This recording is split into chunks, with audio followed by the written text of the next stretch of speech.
Welcome to our webinar entitled, When a Person Who is a Known Sex Offender Wants to Attend Your Church.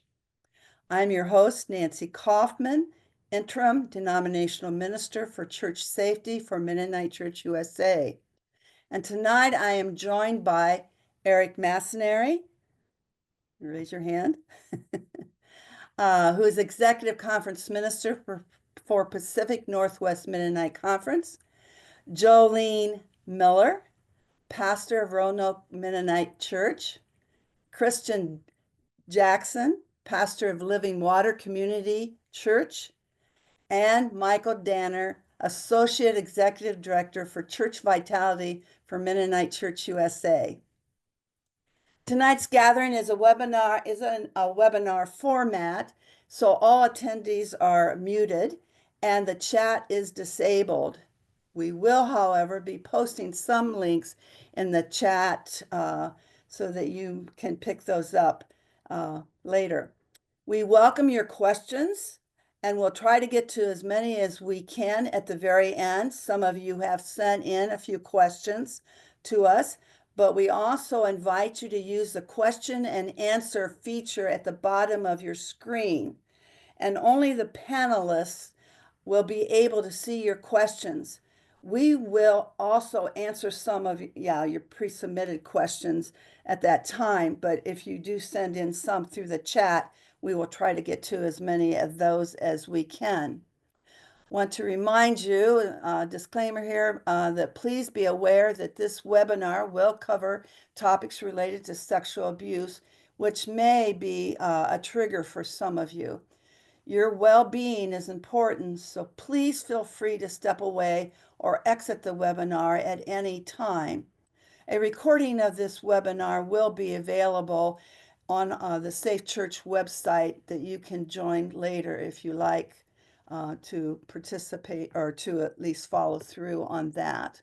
So I would like to open this with a prayer, and then after that I have the speakers will begin to follow. Each of them will have about 10 minutes to make a presentation. And then after that time, we will have the question and answer time.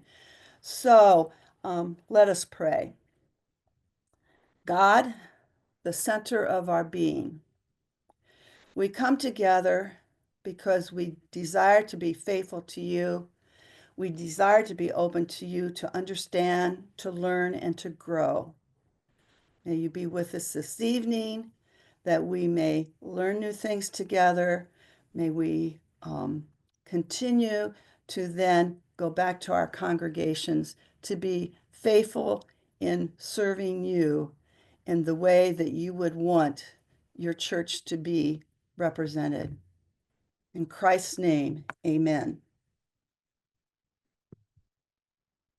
Good evening. Again, my name is Michael Danner. I'm really glad to be with you all tonight, and thank you for your interest in this topic. I'm going to start with actually just four kind of big picture ideas that may be helpful as you think more broadly about the topic this evening. They relate to policies, around engaging people who have sexually offended in the past, but also are fairly common to all kind of safe church policies or adopting such policies. And so just four ideas to start with. The first one really specifically is when you are considering policies or best practices for when someone who is a sexually offended wants to become a part of your faith community, you need to know right from the start that key values will be in tension as you do this. Grace, forgiveness, second chances, reconciliation, community. These values that we have will often run headlong into values like how do we protect children, how do we protect vulnerable adults and others in the church. And it can be really tempting and fairly easy for communities to pit these values against each other, like this is a zero-sum game, and if doing one means compromising the other.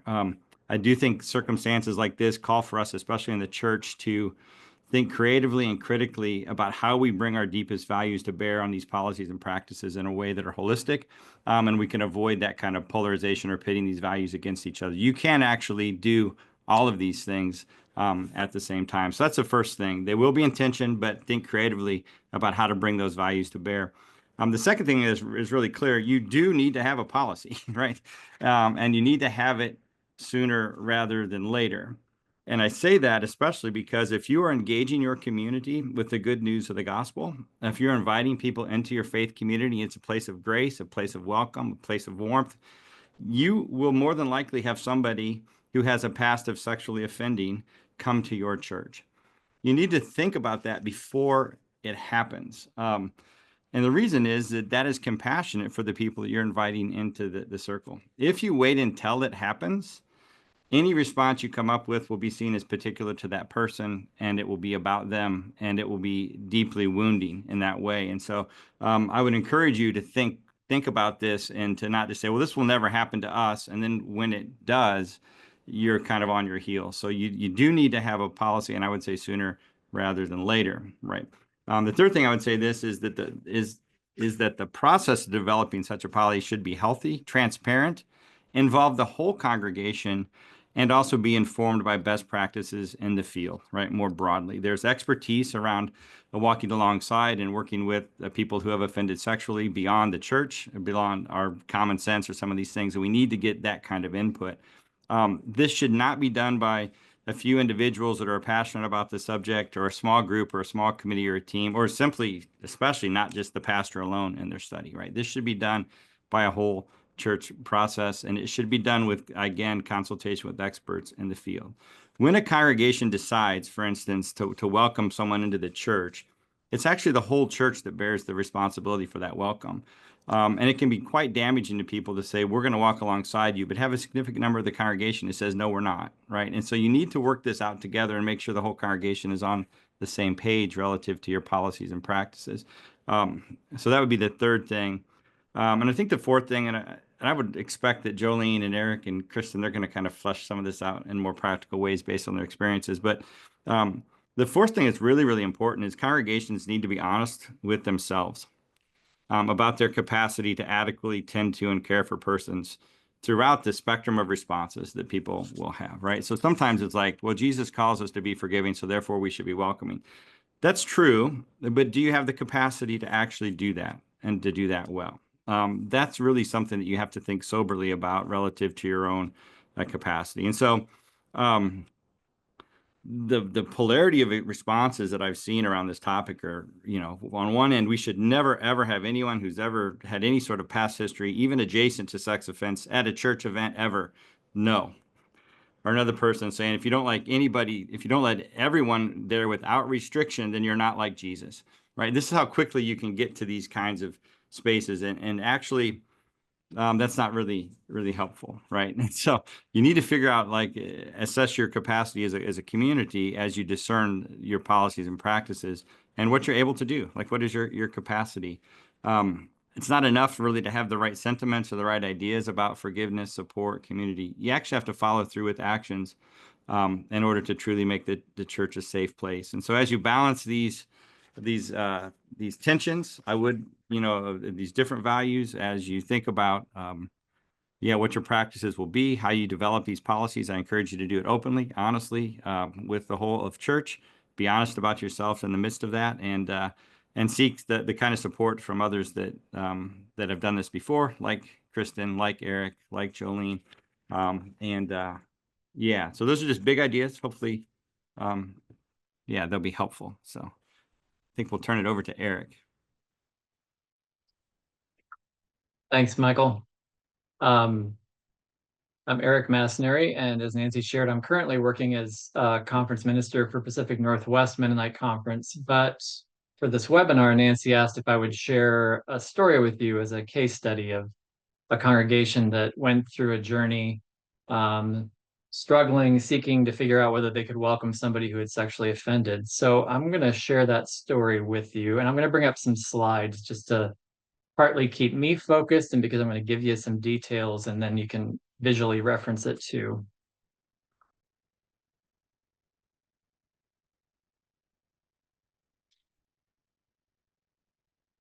So I noted on just here, you'll see a pastoral perspective. So that's what you're going to get here, is my perspective as pastor of this congregation that went through this journey.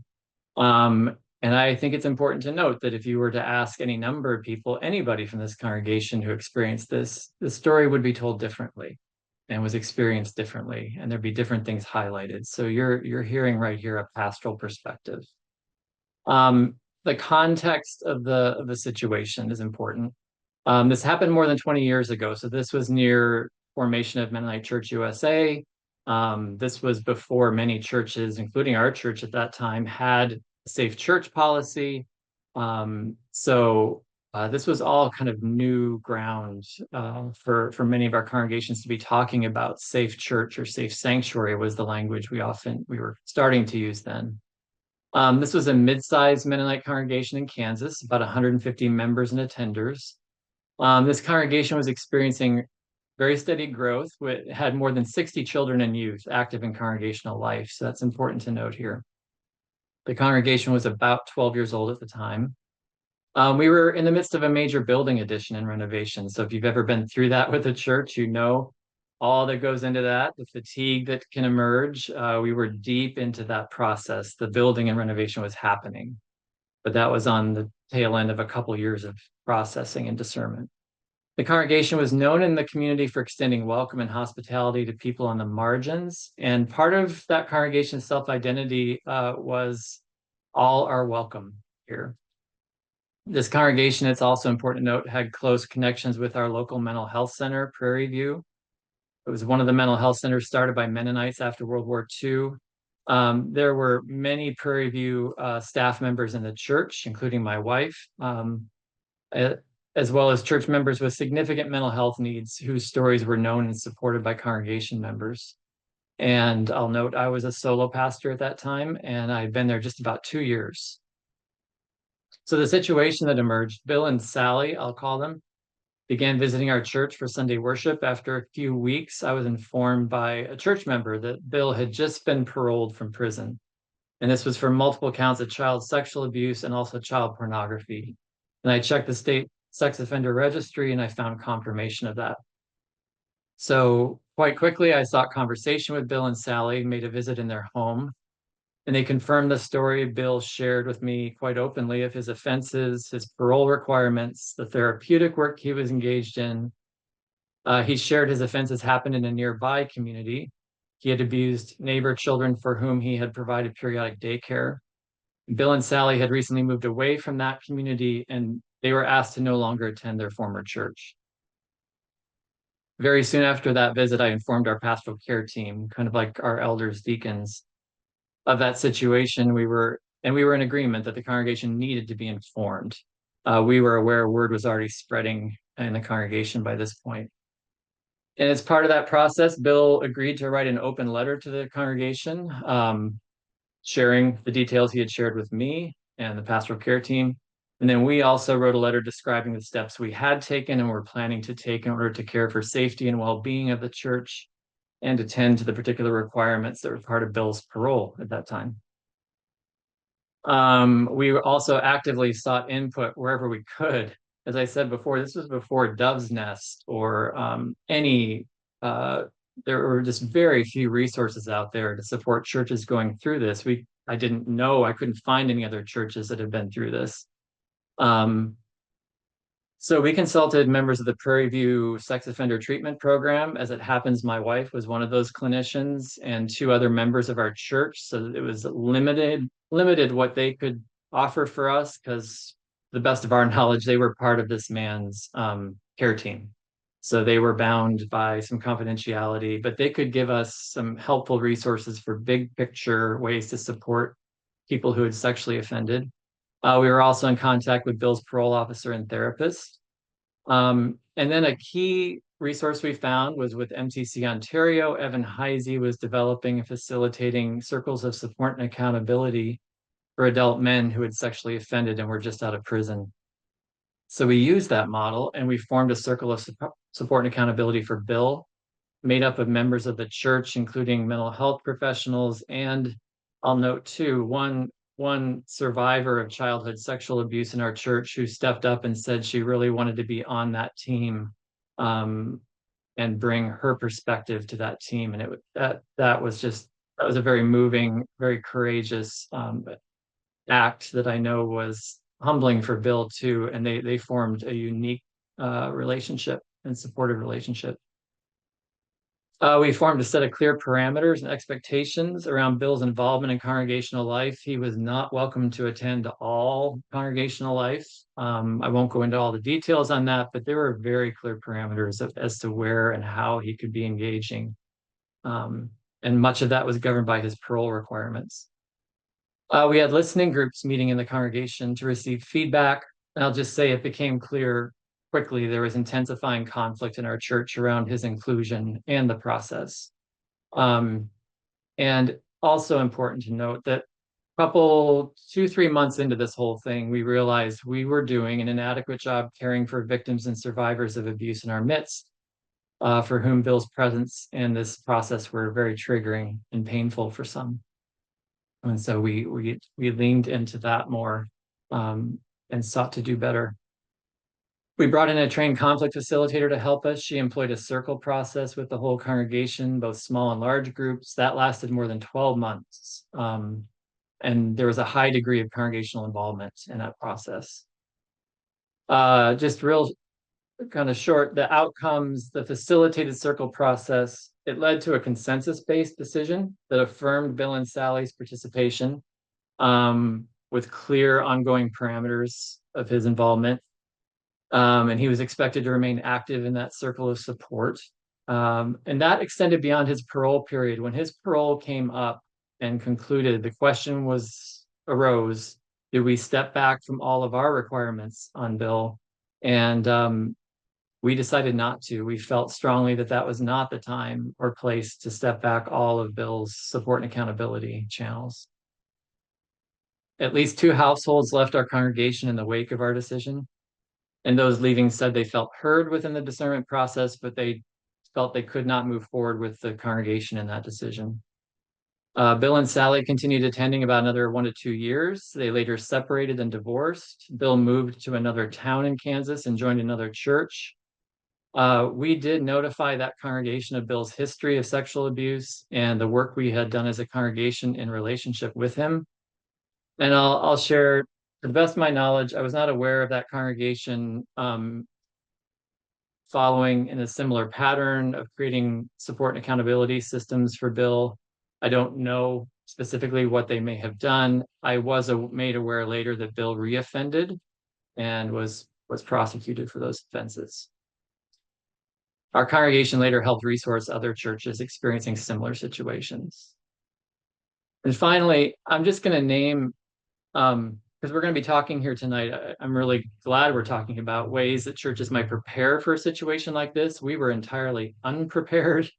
And so I appreciate what Jolene and Kristen are going to talk about. And so here are just highlights of key themes that I think, regardless if you have a policy, you are going to need to have these conversations in the congregation or similar ones. Themes around care for the most vulnerable. Who are the most vulnerable people at this moment? Who's needing our attention, our compassion and care? Healthy boundaries, what's needed for each of us to be healthy in the body of Christ? Can we really assure anyone of safety in the church? That was a question we had to wrestle with. Hospitality, are we called by God to welcome everyone in this church no matter what?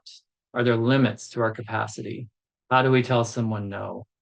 And if there's time later, I can share a story. There was another individual who came to us in the midst of all this, who we did have to say no, at least a conditional no in terms of his attendance.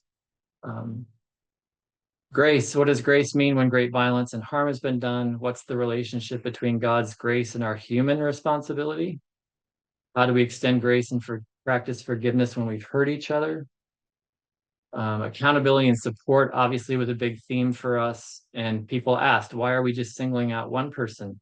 Don't we all need to be held accountable by each other? Don't we all need support? And then finally, but not exclusively, I mean, this list could go on, but trust was a biggie. How do we trust each other when we remember that the greatest risk may not be the offender we know of, but the one in our midst whom we do not know? How do we trust each other when we so adamantly disagree and sometimes hurt each other with our communication? These questions get to some of the work we had to do as a church, and I think would have had to do whether or not we had had a policy in place. And I'll leave it at that and pass it along. I think Kristen is sharing next. Stop screen share. Thank you. And thank you, Michael and Eric, for sharing those big picture ideas and that specific story. That's really, I think, helpful perspectives, and I appreciate learning from you.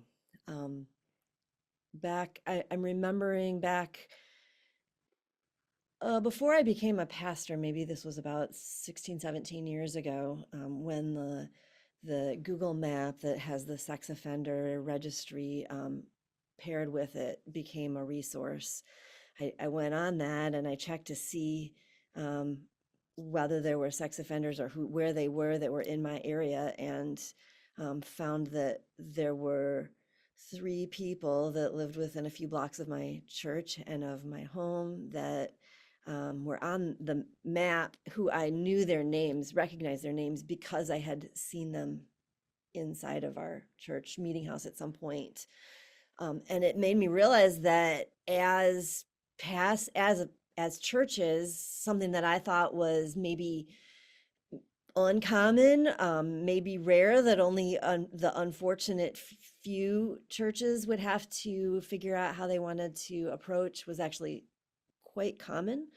And it's something that probably, as Eric just pointed out, and Michael did too, that we need to be thinking about these issues, because it's more of a when question than an if question.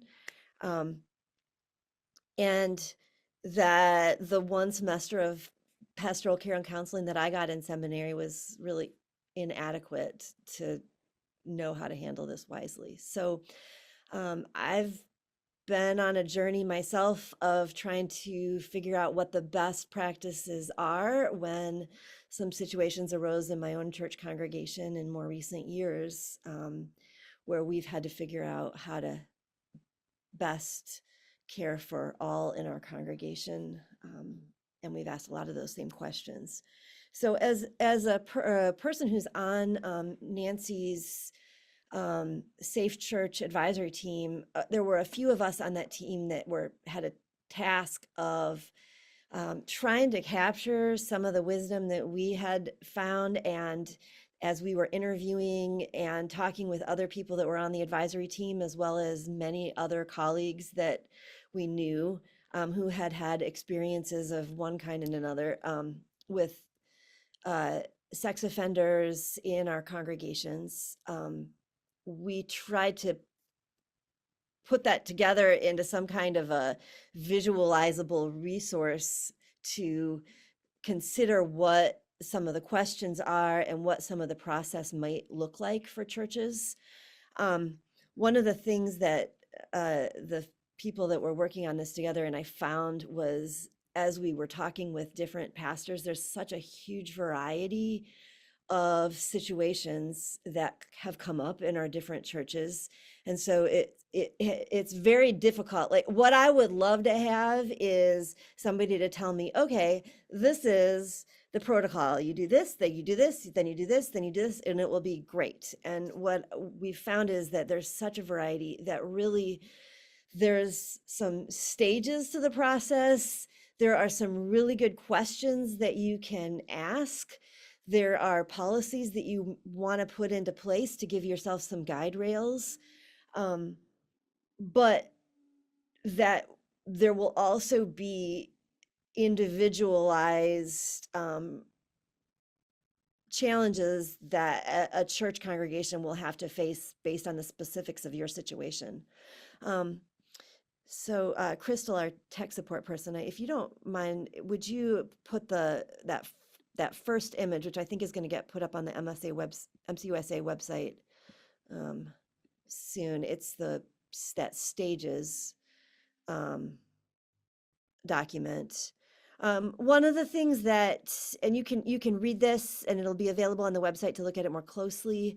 But one of the things that feels hopeful and helpful to remember is that, like any challenge in a church, there are stages. There is a beginning when you learn that you have a a situation and a challenge that you need to deal with, there is a middle where you're making a plan for how to handle it and you're enacting that plan. And then eventually, there is a return to a new normal as the church adjusts into a new way of being. And then that particular crisis tends to settle down a little bit, and then eventually a new situation will emerge.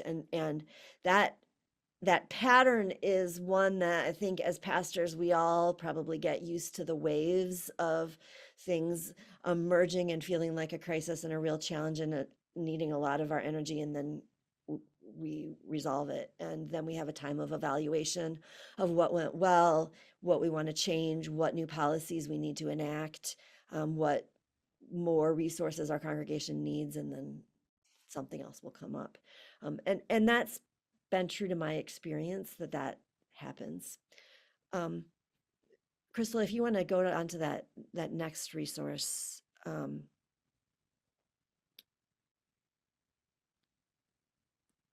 Oh, thank you. I unfortunately, there's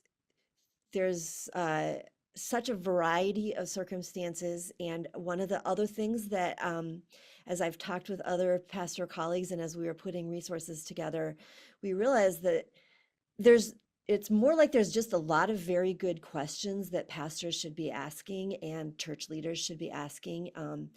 And depending on the person that has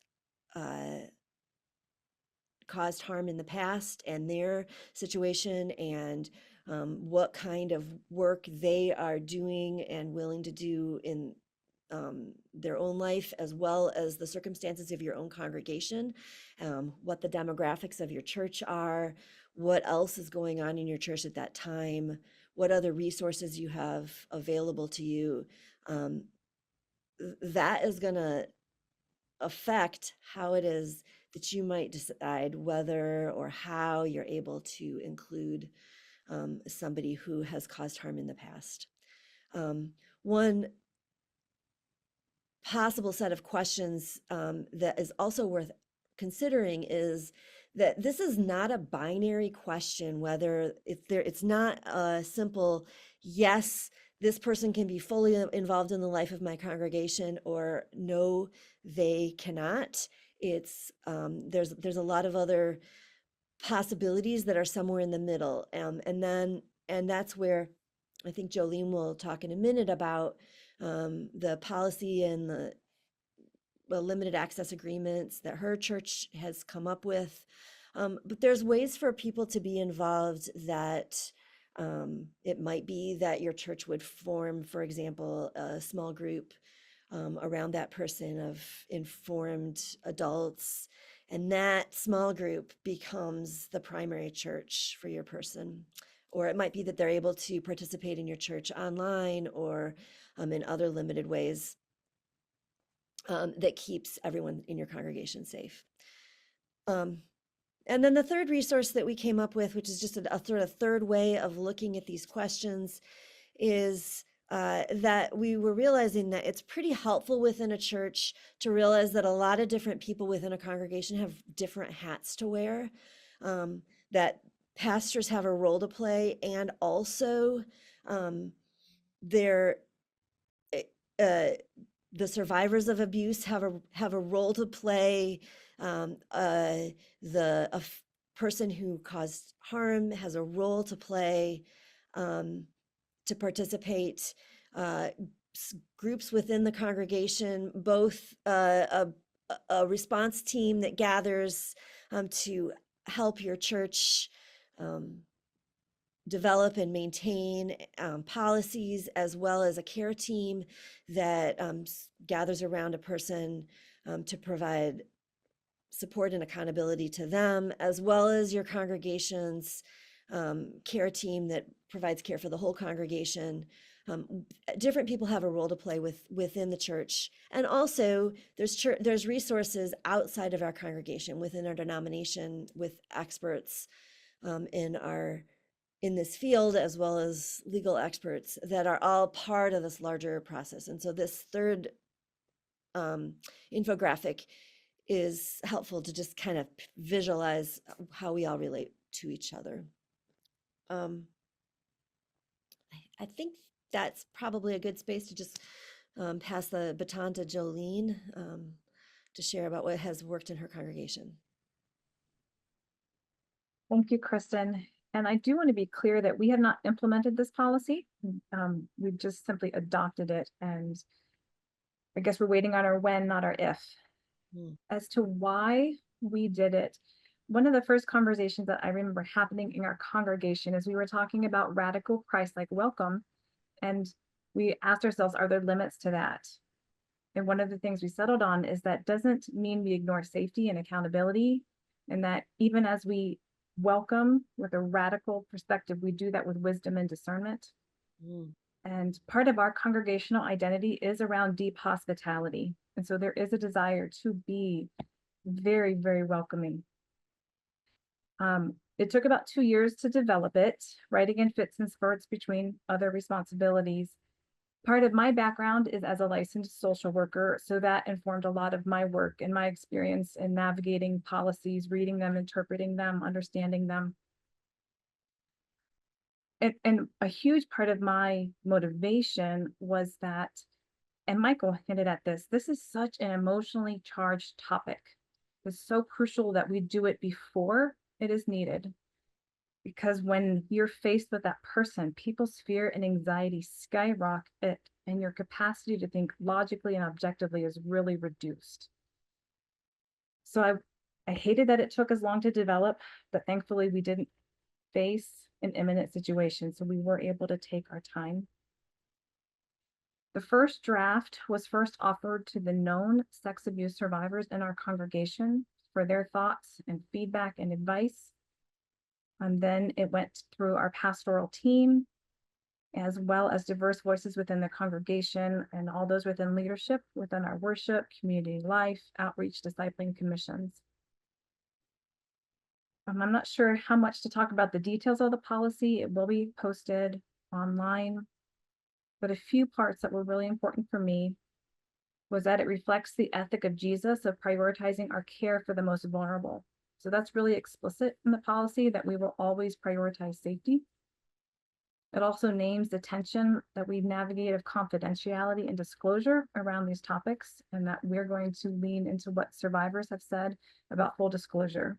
So this policy says that if someone wants to attend, that they agree to an individual attendance and participation agreement, and that includes notification of all active members, not just initially, but annually thereafter, so that we catch any new attendees, and that we also name a procedure for them to report if there are any incidents maybe that they've been hesitant to report, and how to do that. Because of something in our congregational history several decades ago, long before I became part of the pastoral team, is that anyone with a victim within the congregation, we asked to worship elsewhere. We will not entertain that as a possibility. We're also a small rural congregation, and so we also name that if the supervision needs they have are very high, we reserve the right to say this is beyond our capacity. We cannot provide that much support. We also require that they sign releases of information for all professional organizations, whether that's parole, counseling, so those professionals can advise us on the individual's needs and progress and any concerns. We also wanted to create a framework that can be used in situations where there maybe was no legal process, but there are credible reports of harm in the past, because we all know there's low rates of reporting, let alone prosecution and conviction. So that covers, I think, just some highlights of the policy and why we felt that was so important to do long before we needed it.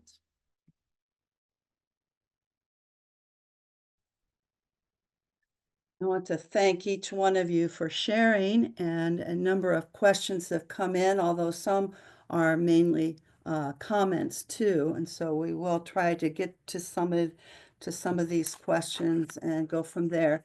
I just want to say the reason this webinar was started was because of the kind of questions that Safe Church was getting, and even before that, Dove's Nest was getting. It was the same constant questions of how do we relate to a known sex offender, a registered sex offender, or a known one who has not been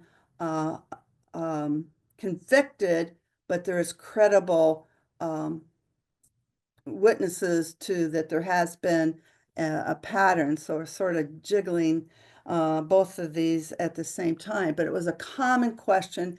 And I would say that every church that it called me had a deep concern for doing the right thing. So I think you need to know that.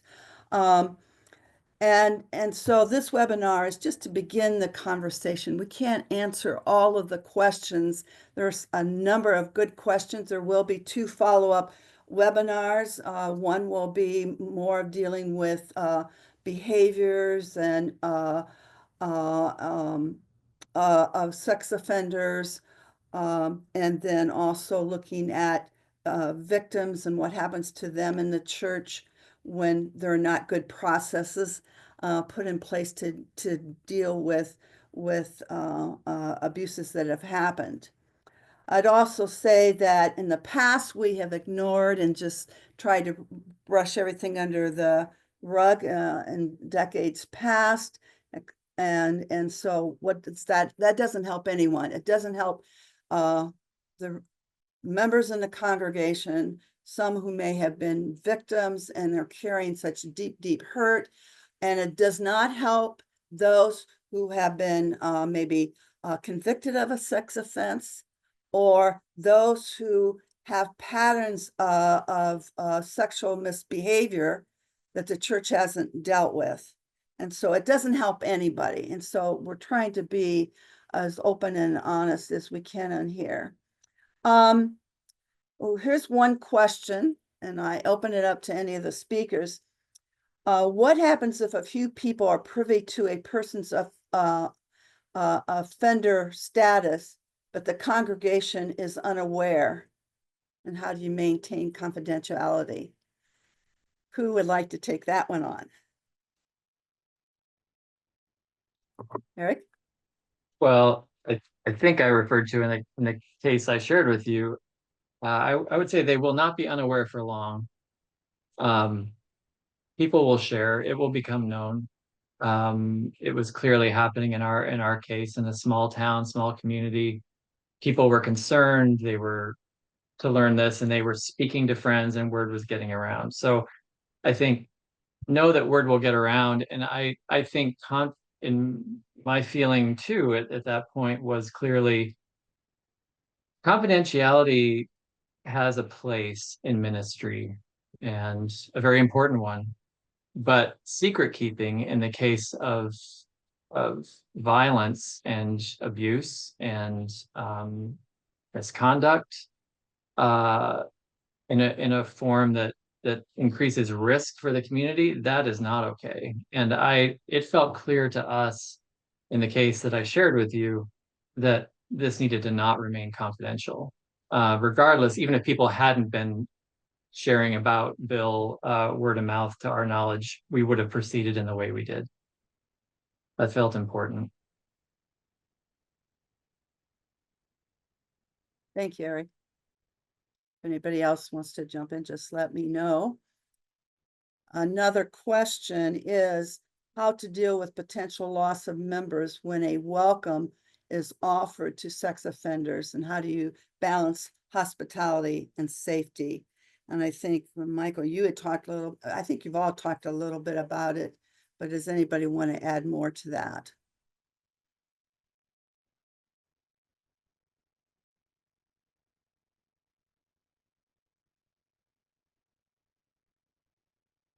Please.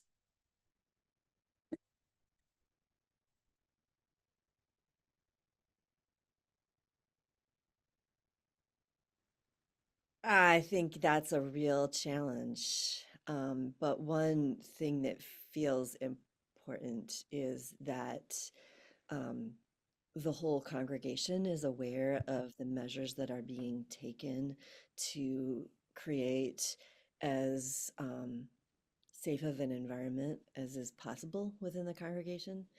Um, and so whatever the plan is, that's something that is known within the congregation. And there needs to be a way for the people in the church to have um, an ability to speak into what that plan is and ways where areas where that might, the plan needs to be improved so that it creates safety for everyone. So like with many things, good communication, I think, helps.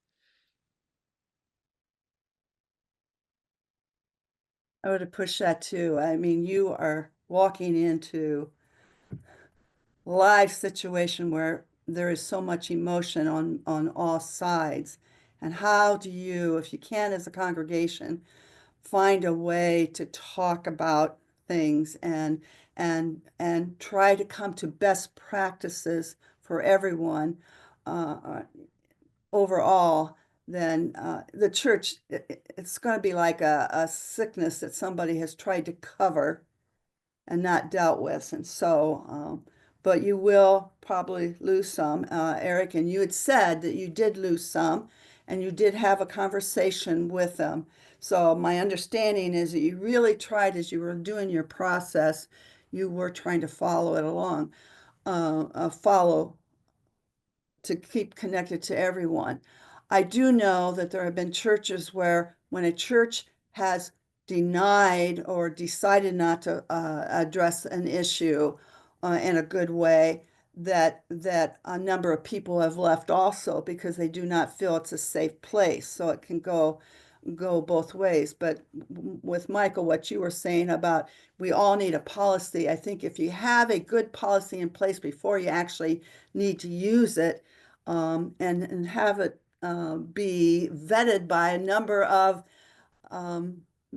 wise people outside of the church, social workers and persons who deal with sex offenders and counseling and that kind of thing to help look at it to make sure it's the best policy. That can help to help people feel like, this can be a safe place. It's going to be a hard place because we are dealing with reality. Someone asked the question, well, how often should you check the sex offender registry that surrounds your area of your neighborhood?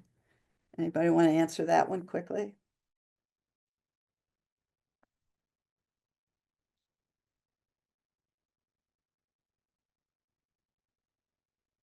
Gonna call on somebody then. I'll just say, Michael? Oh, okay, Jolene. I am going to start doing it every 6 months because of a personal experience of finding a neighbor just last week that has been on the registry for 2 years and I didn't know it. And I know this person, I'm in relationship with them.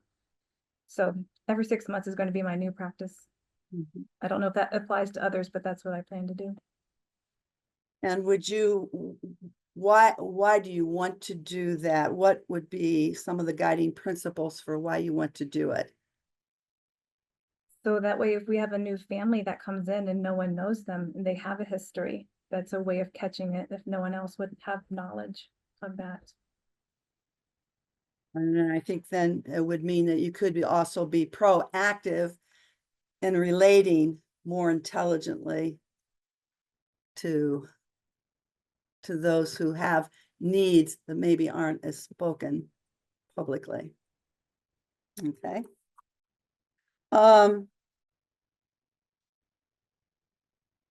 We have not, this is not, well, let me take some of the other questions that have come online. Someone did ask the question, I think maybe it was soon after you were sharing, Michael, can you share a specific example of how the tension between a tier 2 and tier 3 offender wanting to be a part of the church and maintaining safety for children and vulnerable adults?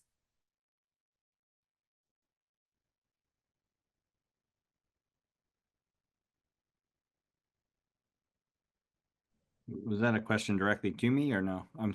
Well, it came in about the time you were Yeah, presenting. so I'm not sure yeah, personally, I don't know what the difference is between a 2-tier and a tier 3 sex offender are. I don't know what that's referencing, so. Okay.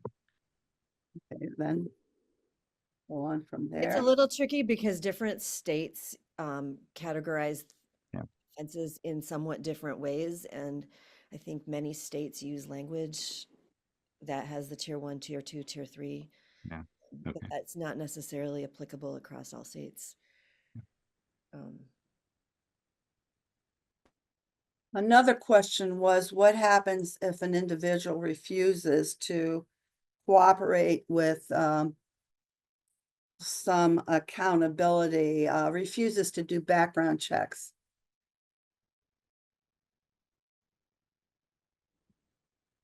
Well, in our church, and I would assume this is true for most Mennonite churches at this point, if you have anyone who is on your staff or is volunteering with children or youth or adolescents in any kind of way, there it's standard practice for everyone to get a background check.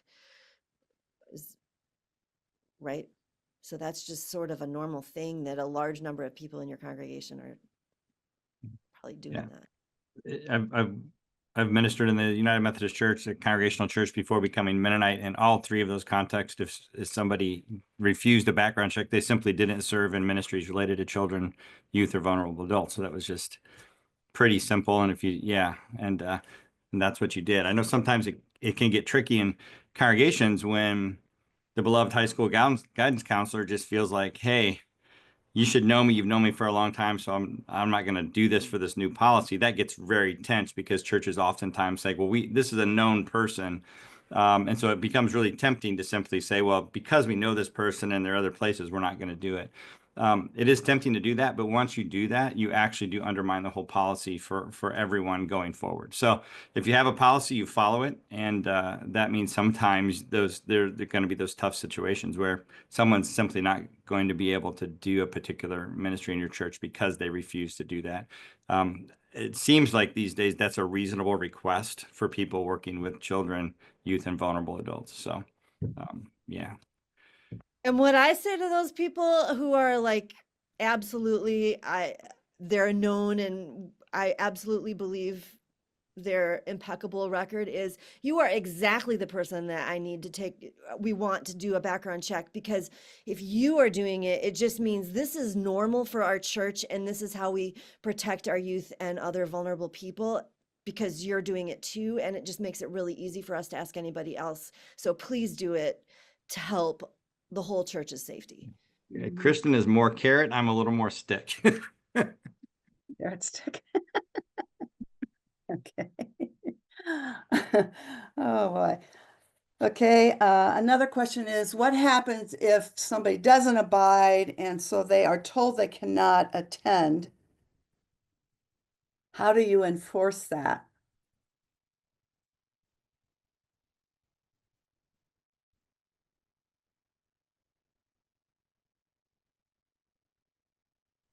I haven't done it. What we have said we will do in our policy is that we will ask them to leave if they don't have the individual attendance agreement. And if they don't leave, we will call law enforcement and supervise them until law enforcement comes and escorts them off the property, which would be really unpleasant, but that is what we will choose to do. We've had some situations where we've had to ask people to leave our worship service on a Sunday morning for a number of different reasons. And,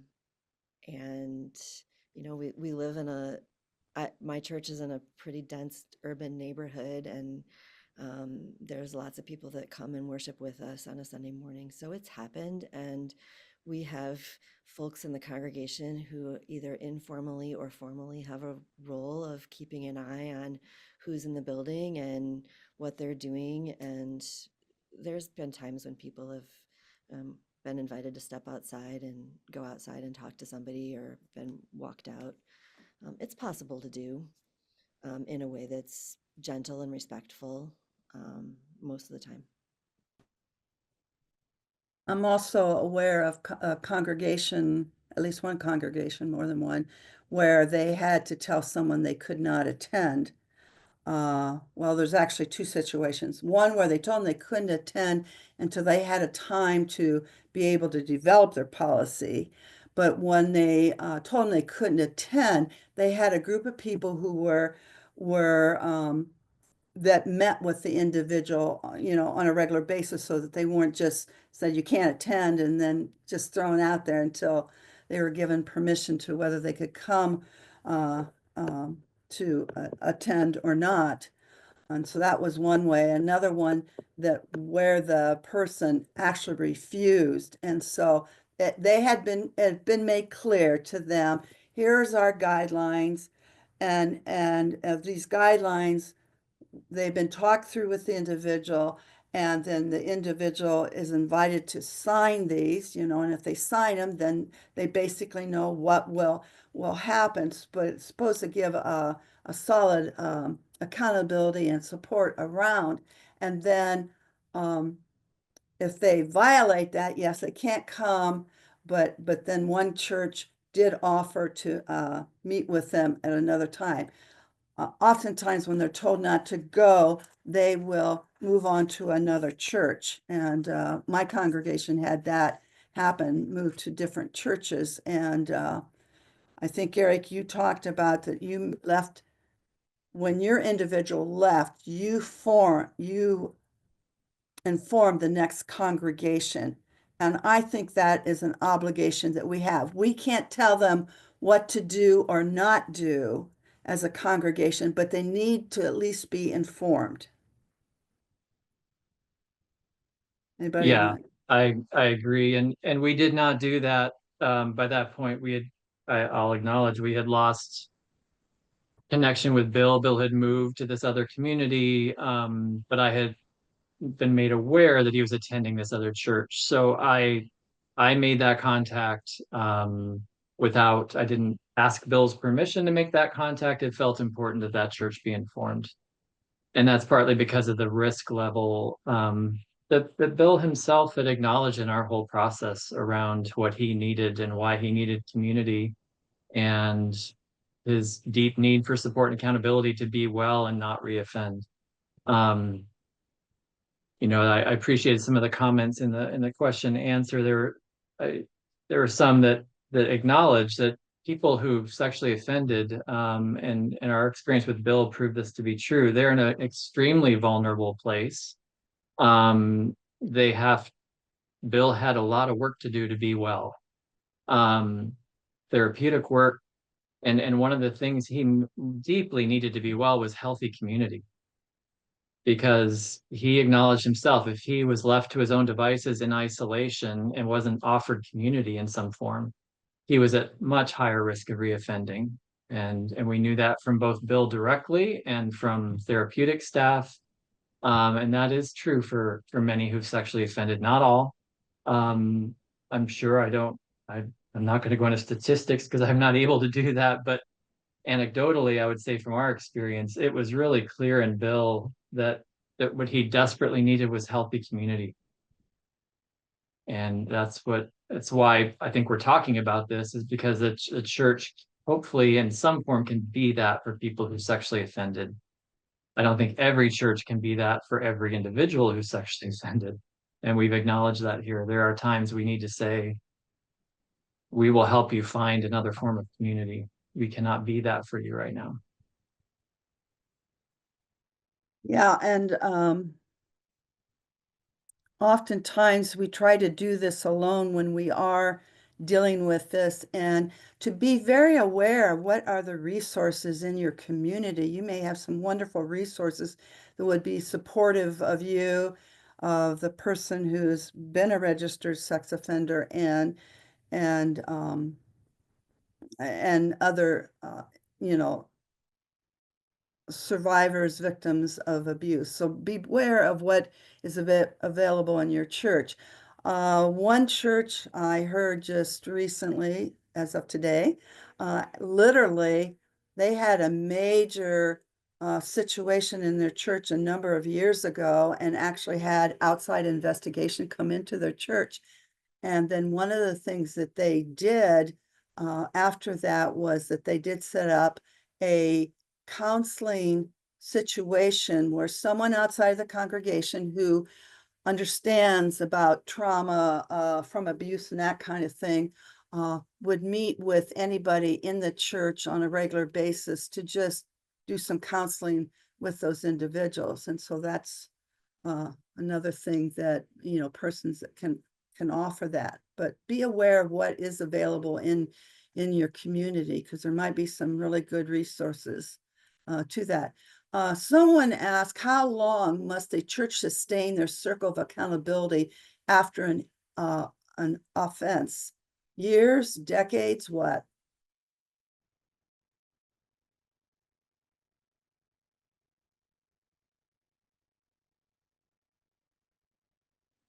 That really depends on the situation, doesn't it?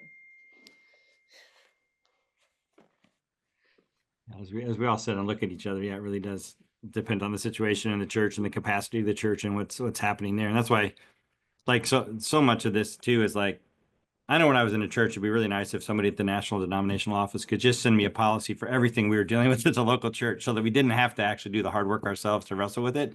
There is no such thing in any of this, and this is even more complex and more, complicated. And so it is, when we talk about the capacity of the local church, part of that is the willingness of the people to actually do the hard work relative to digging in, to talking to local experts, to getting to know mental health practitioners in their areas that are providing therapeutic environments and what has worked. And like, I was impressed with Eric, like doing the research, like what's happening with CASA in Canada. These kinds of things are what you have to do to tend to this really, really well.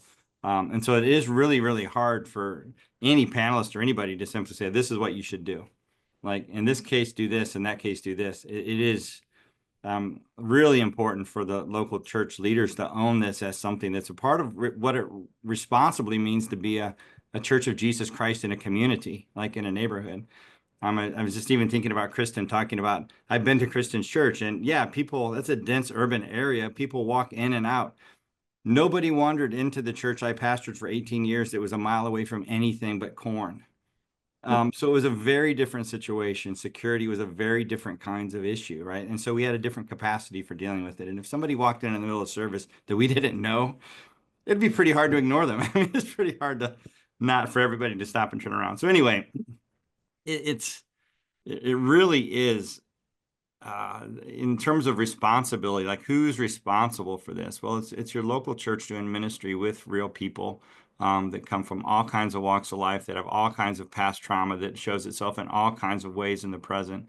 And, you've got to decide what it means for you as a church to live into a calling to accompany people that have past history of sex offense. And it can be wonderfully supportive, like what Eric's talking about. This community is really necessary and it really does help people, but not everybody can do it. And the worst thing is to say, well, we think we can do it because we think we should do it, but we really don't have the capacity to do it. And when you do that, you actually can end up doing harm to the person, rather to walk with them and find a place where they can get the support that they need. And man, I've met churches where this is their charism, this is their giftedness, and they know how to do this, and they have people that can do it.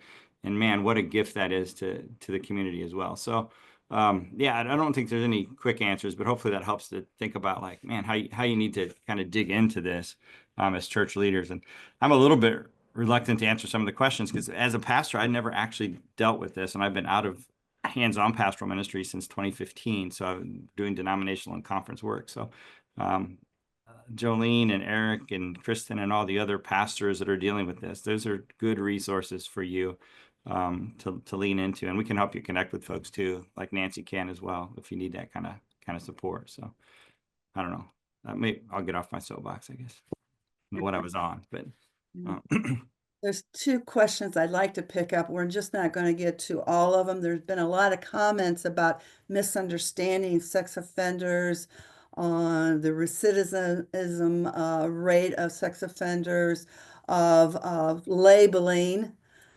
someone, people being convicted but actually being innocent. And I think there was recently a public case of that where somebody had been convicted and years later discovered by DNA that hadn't done it. So we're not trying to label, we're trying to find a way to be as healthy as we can, to be supportive, to give to the needs of both of all people that come our way. But two quick questions yet before we end. One is, how does a church sensitively expose the presence of a sex offender in their midst?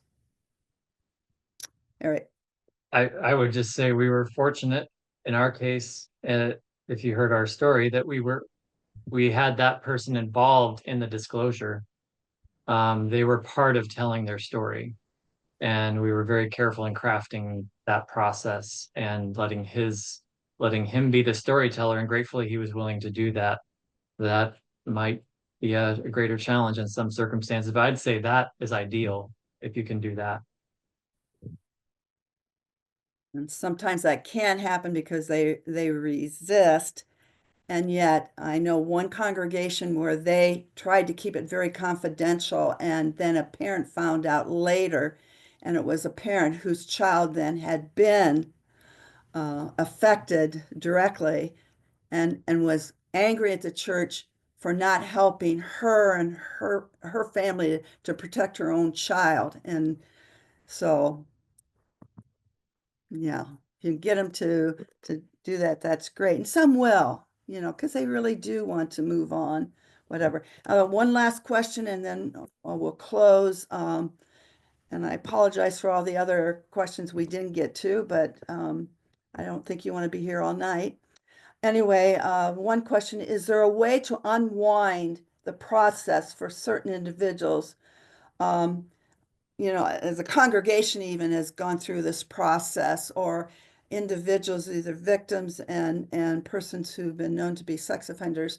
Is there any way of unwinding? Do any of you have any experience with that? I mean, like Eric, you said it took a year for your process. Some of you talked about, Jolene, I think you mentioned what happens when people aren't prepared. So you deal with it, then what? How do you unwind? Pray like crazy?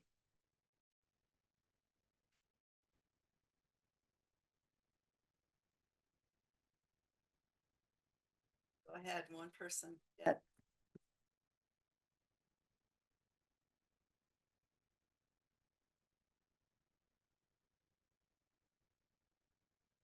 I'll give my 2 cents. Then I think after you've gone through a heavy time, that there needs to be a time where you name it, that, hey, we've just been through this heavy time. I think there needs to be maybe a service, some kind of a service that deals with lament, with other emotions that have been going on. I think that, just being willing to talk about it, giving people a place that, okay, we've done this process, but maybe some other people aren't done. And so they know who they can contact to talk further about it, to sort of unwind. And maybe even naming that we've got to unwind. We have been so intense. We're trying to be as faithful as we can. We are trying to care for all people. And, there's no promise that life within the church is going to be simple. So how do we lean into prayer, to open, honest conversation, and to be willing to name what has happened? And sometimes you may need somebody from the outside to come in and just meet with you and help you unpack. I think I was understanding the question as being more about if a person has been doing a process of accountability for a period of time, maybe many years, and then they've moved through the entire legal and judicial process. They've been able to move their name off of the registry, let's just say. Is there ever a point at which the church would say, our process with you also has come to an end? Or is the person in perpetuity in some kind of a specific accountability? Yeah. And I would hope that there would be ways of that relationship evolving over time. And I would also hope that every congregation is offering some level of accountability to every member of their church. And so it's not a binary, it's a thing that moves and evolves over time as you see that a person has done the repentance and the repair that is required. But I personally have not had that experience yet, so I don't know. Mhm. I'm with Kristen. That's how I understood the question too. They were like, it's easy to get it started, to get to limited access agreements, these kinds of things. I did a brief amount of research here as I'm sitting here on level tier 2 and tier 3 and tier 1 kind of sexual offense in Indiana. And some of this also relates to that, like a tier 3 sexual offense, which is a violent sex crime. They're even if they're on the registry, even if they get out on parole, they're checking in person every 90 days for the rest of their lives, for instance. That's the tier 2, perhaps they're doing that for, it's like in Indiana for 25 years. Tier 1, it might be 5 years. So what do you do when you match depending on the particular offense that led to the designation of a sex offender, how do you work at that? And when they've had their legal obligations met, is there a similar kind of thing in the church, whether you trust them or do you roll that back? And that's a great question, actually. And probably one that needs a lot more thought. My experience has been more like with Eric's, like where people really, I've never seen anyone stay in a church long term past maybe 3 to 4 years in that state. So I'm not sure I've ever seen it where it got to a place where that person is still in the community 10 years or 15 years or, 5 years down the line. So because there's so many other attendant challenges. So I don't know. It's a good question though. Yeah, yeah.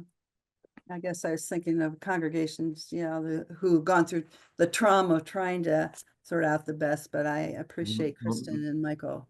I would say, Nancy, you also answered a very valuable question. Maybe it just wasn't, yeah, like how do you tend to congregational life in the midst of this? Because it can actually tear congregations apart over, I mean, I've seen congregations in protracted conflicts just trying to get a policy in place, right? Let alone enact it, let alone when it's a relative of grandma that goes here all the time and it's their nephew that's come to, it gets so complex that yeah, it can be very, very difficult on leaders, on lay leaders, on pastoral leaders, on congregation members, so parents and grandparents. Yeah.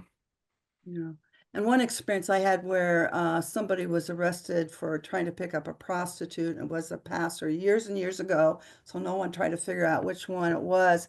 But I remember the church, dealt with it very, very directly, and they would have had to because it was in the paper. But one of the things that I was impressed with in talking about, the church was very clear of what their process was going to be. And they had conversations with the individual who had been picked up. But then they also then challenged the congregation, because when these kind of things happen, it is so easy to get into gossip mode and try to speculate more than should be speculated, or try to label, or try to, well, I knew that person would have done that all along. And basically they were given guidelines for how to be responsible. If they needed to talk, where to talk, not out in the parking lot or whatever, but where could they go to get, good answers back, but also to pray. Challenge not to gossip, because it didn't help anyone, but only would hurt more people, even than the individual who had been arrested, because he had a family, he had children, and gossiping can really be devastating in a congregation when we suddenly might want to try to get self-righteous. So anyway, so that I was impressed with that congregation in calling its members to be the best they could be in this moment. So, well, we've gone a little bit longer than 8 o'clock.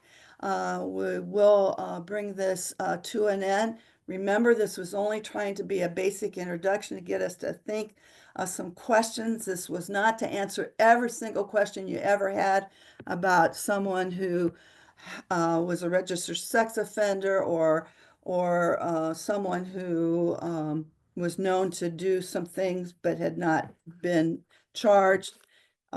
So anyway, but keep your eyes open for more webinars and give us some suggestions. If you have some suggestions on webinars that would be helpful to you, Safe Church. On our website, you can pick up any of the webinars that we have done in the last little bit, and you can use those. Those are free, but if you do want to give a donation, we will be open to that. So let me sort of end this with a blessing. You all care deeply about this, and so you were present at this moment. Pray that God gives you all you need as you continue your journey in thinking this whole issue through. May you grow in your understanding and your knowledge, and may God bless you in your ministry and in your work.